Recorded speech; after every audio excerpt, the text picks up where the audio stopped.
Breaking news, Sean Diddy Combs just pleaded not guilty in a New York courtroom after a sweeping indictment on federal charges that accuse the music mogul of sex trafficking and racketeering, victimizing multiple women as far back as 2009. CNN security correspondent Josh Campbell joins us now with the latest. So Josh, what is happening in court?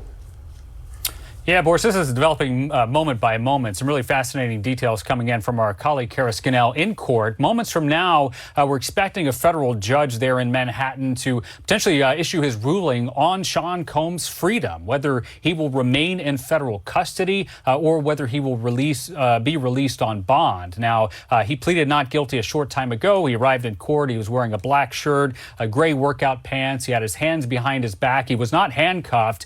He was described as looking around the courtroom with a stunned face. And now, again, he pleaded not guilty, but then they moved into what's called the detention phase. Prosecutors say that he should remain in federal custody, describing him as a threat, a serial abuser, describing him as a serial obstructor. Interestingly, they brought up that video that CNN exclusively broke earlier this year inside a Los Angeles hotel where Combs is seen brutally assaulting his former girlfriend, saying that's evidence of his violence. But also, they allege that after that incident, he, quote, handed a handful of cash to one of the security officers at that hotel in order to try to make this whole thing go away. So again, they're trying to make the case that he's conducted criminal activity. He should remain in jail. For their part, his attorneys just took to the lectern. They're basically saying he is not a flight risk. The attorney says that Combs' passport is in the custody of the attorney. They say that he traveled to New York on his own in order to be released. But again, we are waiting right now to see how the judge will rule. Of course, this comes after this just extremely serious indictment that was unsealed today. Combs is charged with racketeering, sex trafficking, and transportation to engage in prostitution. He, of course, has pleaded not guilty, but extremely serious charges here that the government is alleging, Boris. Josh Campbell, thank you so much for that update. Let's discuss with defense and trial attorney Misty Maris. Misty, thank you so much for being with us. Combs' attorneys want him to be released on bail. I believe it's $50 million bond, a bond that's been secured by his Miami home. The prosecutors say that he should be kept in custody. Do you think he'll wind up getting bail?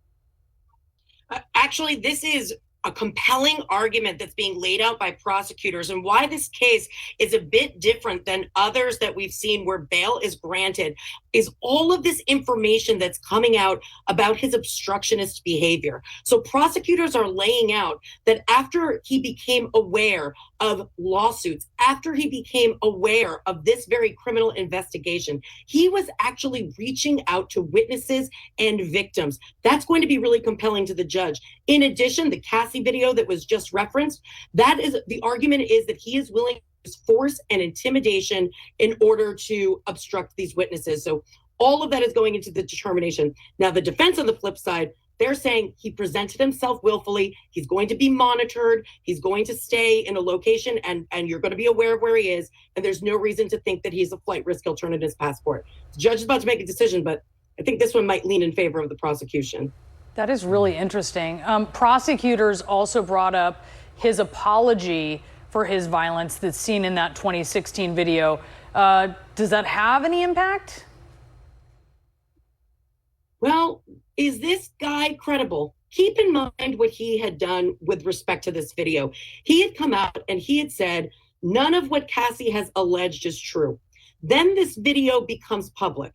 Now he's apologizing and saying, I was a different person then, and I'm sorry for what I had done.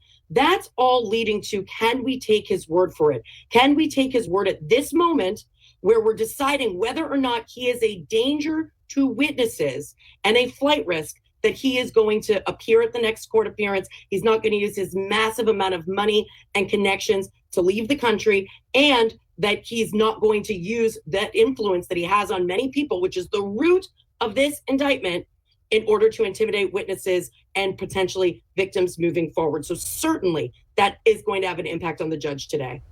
It strikes me, Misty, that there's not a lot of specificity in this indictment as far as where and when these crimes allegedly occurred.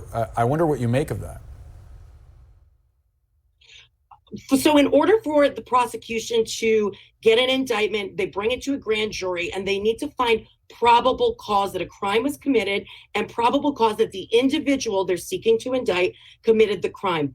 It doesn't necessarily mean that in the indictment there has to be every single piece of information and factual aversions that the prosecutors might bring into the courtroom when the case ultimately goes to trial. There's strategic reasons to do so. Oftentimes it relates to protecting potential victims and witnesses. We also know from the prosecutor's press conference today, this might not be over. We're talking about a criminal enterprise, and it's the Combs enterprise, according to prosecutors. That means there could be others who could face indictment or who are cooperating witnesses. Also, prosecutors made an overture for anyone who was a victim to step forward and to speak about their experience with the prosecution. So there's just more to the story. This was enough to get probable cause, and strategically certain information was not provided. Yeah, kind of put out an all call there at the end. It was really interesting. Yeah, notably he was the only one named in the indictment. Misty Maris, thanks so much for the analysis. Appreciate you. Stay with CNN. We'll be right back.